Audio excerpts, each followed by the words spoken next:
Could a battle that happened over 2 centuries ago still hold relevance today?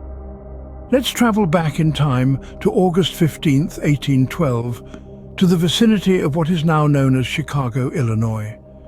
Here a significant event unfolded, the Battle of Fort Dearborn. This was more than a simple skirmish. It was a clash of cultures, a conflict that would shape the relationships between settlers and the Potawatomi Native Americans. It was a battle that saw the fort burn to the ground, a symbol of the tension and struggle that marked this era. Let's unravel the story of the Battle of Fort Dearborn. Picture this, the year 1812, the setting, Fort Dearborn near present-day Chicago. This imposing stronghold, a symbol of the United States' western expansion, sat on the bank of the Chicago River. Its thick wooden walls housed American soldiers and their families, a beacon of security amidst the vast wilderness. The land around the fort was home to the Potawatomi tribe, indigenous folks who had lived in harmony with the land long before the settlers' arrival. However, the continuous influx of settlers, eager for new opportunities, started to infringe upon the ancestral lands of the Potawatomi. This encroachment sparked tensions, a simmering cauldron of discontent that threatened to boil over at any moment. But the settlers were not the only players in this tangled web of interests. Across the vast Atlantic, the British Empire was stoking the fires of conflict. They provided support to a confederation of Native American tribes, led by the charismatic and influential leaders Tecumseh and his brother Tenskwatawa. This alliance sought to resist the westward expansion of the United States, adding an additional layer of complexity to the precarious balance of power in the region. As the year 1812 progressed, the tension at Fort Dearborn escalated. The settlers and the Potawatomi eyed each other warily, each side aware that a single spark could ignite a violent confrontation. The fort, once a symbol of security, now seemed more like a powder keg ready to explode. The stage was set for a conflict that would change the course of history. On August 15th, 1812, the simmering tensions exploded into a brutal battle. The day was ripe for conflict. The Potawatomi tribe, armed with tools of war and a burning desire to protect their lands, faced off against settlers from Fort Dearborn. The settlers, caught in the throes of expansion and the War of 1812, were ill-prepared for the battle that was to ensue. The Potawatomi, led by their chiefs and the influence of Tecumseh and his brother Tenskwatawa, were strategic in their approach. They had studied the settlers' habits, their patrol routes, their weaknesses. They knew the land like the back of their hands, using the terrain to their advantage. They struck with the ferocity of a storm, swift and relentless. On the other side, the settlers, although under the command of experienced military officers, were largely made up of civilians, their numbers filled with women, children and the elderly. They were on unfamiliar ground, their strategies based on European warfare, ill-suited for the guerrilla tactics employed by the Potawatomi. The battle was fierce, the air thick with the sounds of war cries, gunfire and the harsh reality of conflict. The Potawatomi warriors fought with a fervor fueled by years of resentment and the longing for justice.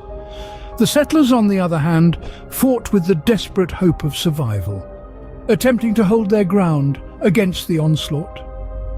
In the midst of the chaos, the figures of Tecumseh and Tenskwatawa loomed large. Their influence was evident in the determination of the Potawatomi warriors. Tecumseh's vision of a unified Native American resistance against the settlers' expansion was coming to life, while Tenskwatawa's spiritual guidance steeled the warriors' resolve. The settlers, overwhelmed by the Potawatomi's numbers and tactics, began to falter. Their defensive lines broke, their resolve shattered. They fell one by one to the relentless tide of the Potawatomi warriors. The fort, their supposed sanctuary, provided no refuge. It was overtaken, its walls echoing with the triumphant cries of the victorious Potawatomi. The battle was brutal, a stark reflection of the tensions that had been brewing for years. It was a clash of two worlds, two ways of life, a battle for survival and dominance.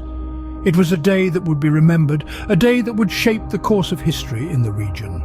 The battle was a complete victory for the Potawatomi tribe. The settlers were driven out, their fort razed to the ground. The Potawatomi stood victorious, their victory a testament to their resilience and their fierce determination to protect their lands. In the aftermath of the battle, Fort Dearborn lay in ruins. The once bustling hub of settler activity was now a smouldering, charred monument to the clash of cultures and the fragility of frontier life. The Potawatomi, victorious, set the fort ablaze, the flames licking the sky in a fierce tableau of victory and loss. The immediate aftermath was as much a psychological blow as it was a physical one. The settlers, their safe haven reduced to ashes, had to evacuate the fort, leaving behind the life they had painstakingly built. The fort's demise was more than just the loss of a structure. It marked the end of a way of life. It was a stark reminder of the precarious balance between the settlers and the Native Americans, a balance that had now tipped in favor of the original inhabitants. The Potawatomi's victory was not just a military triumph, but also a symbolic one. The burning of Fort Dearborn was a powerful message to the settlers, a clear statement of the Native Americans' refusal to be pushed aside. It was a demonstration of their strength, their resolve, and their claim to the land. The settlers, in contrast, were left to grapple with their defeat. Their dreams of a new life on the frontier had been shattered. They had been forced to confront the harsh reality of their situation. They were strangers in a land that had its own rules, its own peoples, and its own battles. Their vision of a peaceful coexistence had been swept away by the flames that consumed Fort Dearborn. The loss of the fort also had a profound impact on the federal government. It reinforced their belief in the removal of Native Americans from territories near settlements, a policy that would have far-reaching consequences for both the settlers and the Native Americans. In the end, the ruins of Fort Dearborn stood as a testament to the turbulent times, a symbol of the settlers' defeat and a grim reminder of the true cost of expansion. Fort Dearborn was a symbol of the settlers' defeat. The Battle of Fort Dearborn had far-reaching consequences. This confrontation wasn't simply a skirmish lost and forgotten in the dusty pages of history. It was in fact a pivotal point that shaped the dynamics between the federal government and the Native Americans. The aftermath of the battle saw a stark shift in the government's approach towards Native American territories. The victory of the Potawatomi tribe, bolstered by British support, had shaken the settlers' confidence. The flames of Fort Dearborn, rising against the Illinois sky, served as a stark reminder of the power and resilience of the Native Americans. This, in turn, led to a reinforcement of the federal government's belief in the removal of Native Americans from territories near settlements. The government's new approach was, in essence, a forceful relocation policy. It sought to distance the Native Americans from the settlers, a decision that was both controversial and consequential. This policy directly led to the infamous Trail of Tears and numerous other forced relocations, resulting in immense suffering and loss for the Native American communities. But the story of Fort Dearborn doesn't end with its ashes. In the year 1816, 4 years after the battle, the fort was rebuilt. This new fort stood as a symbol of the settlers' resilience and determination. It served as a beacon of hope and promise for the future expansion of the United States. Yet, the rebuilt fort also served as a bitter reminder of the clash of cultures and the resulting displacement.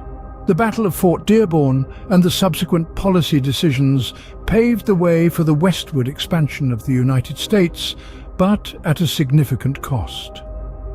The long-term impact of this battle can still be felt today.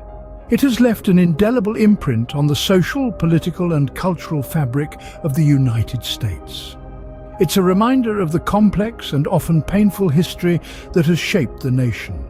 It underscores the importance of understanding and acknowledging this history in order to learn from it. Thus, the Battle of Fort Dearborn has left an indelible mark on American history. So, to answer our initial question, yes, the Battle of Fort Dearborn still holds relevance today.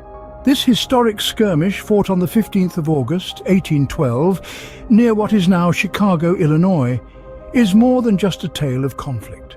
It's a testament to the tensions and strategic games played out between settlers and Native Americans and the influence of British support on the Native American Confederation. The potency of this battle was such that it led to the burning of the fort, its subsequent evacuation, and eventually its reconstruction in 1816. It also fortified the federal government's resolve to remove Native Americans from territories close to settlements. This episode from history serves as a stark reminder of how power dynamics, political strategies, and territorial claims can shape the course of a nation. By revisiting and understanding these historical events, we gain insights into the complexities of our present world. After all, it's in understanding our past that we shape our future.